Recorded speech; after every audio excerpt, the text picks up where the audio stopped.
안녕하세요. 모든체스입니다. 오늘은 2024년 5월 1일, 이번 영상에서는 워렌 버핏처럼 다음 아이폰이 나오기 전에 애플 주식을 바이 더 딥 하라는 마켓 인사이더 기사를 번역을 해보겠습니다. 키포인트 첫 번째, 번스타인의 토니 사코나기는 투자자들은 워렌 버핏을 따라 애플을 싸게 사야 한다고 했습니다. 그는 펀더멘탈 문제 때문이 아니라 중국 순환적 문제로 인해서 주가가 하락했기 때문에 현재 하락한 주가가 매력적이라고 했습니다. 또한 그는 다가오는 아이폰 16 사이클로 인해 주가 상승 여력이 높아질 것이라고 말했습니다. 본문입니다. 번스타인은 월요일에 애플이 저렴해 보이기 때문에 투자자들은 애플을 사야 한다고 말하면서 몇 년 만에 처음으로 애플 주식에 대해서 낙관적인 입장을 밝혔습니다. 이 투자회사는 애플을 우수 등급으로 업그레이드하며 2018년 이후 유지해온 중립 등급을 철회했습니다. 목표 가격 195달러는 변경되지 않았으며 화요일 현재 주가보다 12% 상승 여력이 있음을 나타냅니다. 애널리스트 토니 사코나기는 메모에서 버핏처럼 되라며 장기 매수 후 보유 투자자라는 명성에도 불구하고 워렌 버핏은 애플이 상대적으로 저렴할 때는 포지션을 추가하고 상대적으로 비쌀 때는 포지션을 줄이는 그런 투자 패턴을 취했다고 합니다. 투자자들에게는 이게 어떤 뜻이냐면 25배나 그 아래일 때는 포지션을 추가하고 30배 이상일 때는 포지션을 줄이는 것입니다. 현재 주식은 Forward Price Earning Ratio의 26.4입니다. 번스타인의 입장 변화는 주로 중국 내 애플의 딜레마에 대한 전망에서 비롯되었으며 애플이 올해 시장에서 10% 하락한 주요 이유입니다. 경쟁이 치열해지고 중국 내 아이폰 단속으로 인해 핵심 시장에서 애플의 입지가 악화되었습니다. 그러나 번스타인의 견해에 따르면 이 문제는 구조적이라기보다는 사이클리컬한 문제입니다. 사코나키는 CNBC에 화요일에 말하기를 우리가 발견한 것은 가격 인하를 받고 있다는 것입니다 라고 말했습니다. 우리는 아이폰 15 사이클에 대한 우려와 중국에 대한 우려로 인해 가격이 하락하는 것을 보았고 애플의 비즈니스 모델은 매우 온전하고 좋은 상태라고 믿습니다. 그는 이번 분기에 대한 저렴한 가격과 낮은 기대치가 애플이 계절적으로 강한 거래 기간에 들어가기 직전에 클리어링 이벤트를 위해서 주식을 세팅하고 있다고 했습니다. 특히 올해 출시 예정인 아이폰 16의 경우 상승세가 보장됩니다. 또한 그는 이렇게 말했는데요. 정의된 계절적 패턴을 가질 수 있다는 것은 나에게는 다소 믿기지 않지만 지난 17년 중 15년 동안 애플은 아이폰 출시 3개월 동안 평균 약 13% 초과 성과를 기록했습니다. 라고 했습니다. 미래의 촉매제는 인공지능이 지원되는 가능한 전화기의 형태로 나타날 수도 있다고도 그는 말했습니다. 여기까지 기사를 읽어봤고 내용은 현재 하락한 것은 애플이 하락한 이유는 중국 시장 문제로 어려움을 겪어서 하락해 있는데 차세대 아이폰이 나오면 다시 상승 동력이 될 수 있다라는 바로 이어서 관련된 기사 하나 더 볼까요? 4월 9일 기사인데 애플 주식이 올해 10% 하락했는데 강세를 띌 수 있는 5가지 이유가 있다. 키포인트 보면은 아이폰 제조업체는 48% 상승 여력을 갖고 있으며 주가에 대한 5가지 강세 순풍을 간략하게 설명했습니다.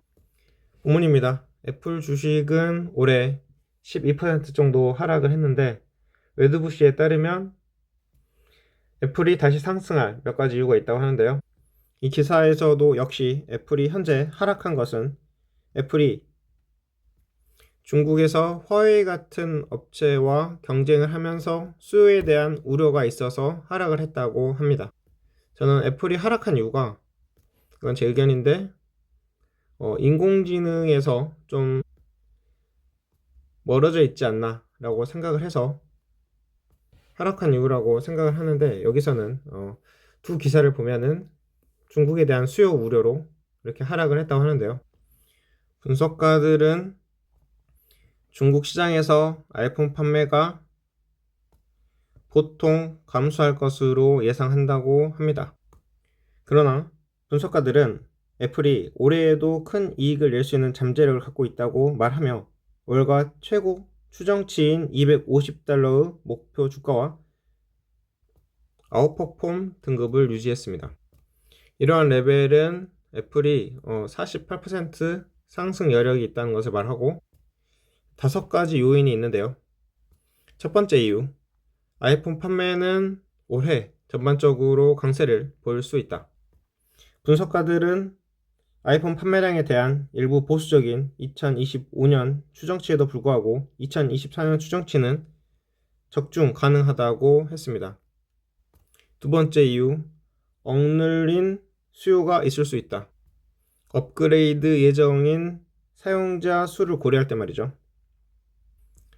웨드부시는 특히 애플이 올해 아이폰 16을 출시한 예정인 상황에서 새 버전으로 교체할 수 있는 아이폰이 약 2억 7천만 대에 이를 것으로 추정했습니다. 웨드부시 분석가들은 좀 긍정적으로 애플에 대해서 보고 있는데요.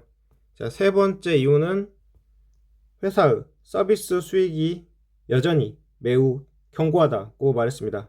최근 실적 보고에 따르면 애플은 1분기 동안 서비스 부분에서 사상 최대 수익을 올렸습니다. 네 번째 이유, 애플은 AI를 자사 장치에 통합하고 있습니다. 웨드부시는 애플이 6월에 열리는 세계 개발자 회의에서 생성형 인공지능의 발전 상황을 발표할 예정이라고 예측했습니다. 다섯 번째, 애플은 여전히 전 세계적으로 22억 대의 기기가 사용되고 있는 스마트폰 시장을 장악하고 있습니다. 장악하고 있다는 게 핵심이죠. 중기적으로 투자자들은 5월 2일 발표될 애플의 다음 분기별 수익 보고서에 주목하고 있습니다. 하루 남았네요. 웨드부시는 애플의 9월 분기와 FY25로 성장의 르네상스를 보기 시작하면서 스트리트는 잔혹한 3월 분기와 부드러운 6월 가이던스를 준비하고 있습니다. 이는 성장 폭풍 후 마지막 몇 분기가 될 수 있다고 믿습니다. 라고 말했습니다. 중국의 약점을 헤쳐나가기 위해서는 약간의 인내심이 필요하지만 우리는 애플의 성장 반전을 위한 씨앗이 현장에서 심어지고 있다고 믿습니다. 라고 말했습니다. 나스닥 거래소 데이터에 따르면 월가 대부분의 분석가들은 애플 주식에 대해서 적극 매수 등급을 유지했고, 애플의 평균 목표가는 주당 $202로 주가 상승 여력은 20%에 달합니다. 여기까지 기사가 끝났고요. 자, 애플 차트입니다. 현재 이 기사에서는 두 개 기사를 봤는데, 이 초점은 뭐였습니까? 중국에서 수요 둔화. 하지만 중국에서 수요 둔화를 애플은 잘 헤쳐나갈 수 있다.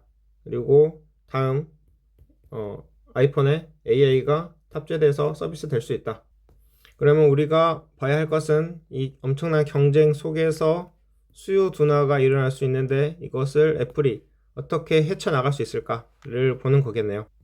자, 최근 애플 주가는 이렇게 하락세를 이어가고 있다고 하지만 주봉으로 보면은 이렇게 하락을 했다가 다시 올라가는 것을 볼 수 있고, 월봉으로 볼 때는 이렇게 하락을 했다가 계단식 상승을 해가는 것을 볼 수 있죠. 그래서 방금 말씀드린 것처럼 우리가 볼 것은 이 수요 둔화라는 폭풍을 헤쳐내고 애플이 다시 성장할 수 있을지, 그리고 다시 세계 1위 시총 1위를 차지할 수 있을지 보는 거겠네요. 자, 그러면 오늘은 여기까지 하고 마치겠습니다. 감사합니다.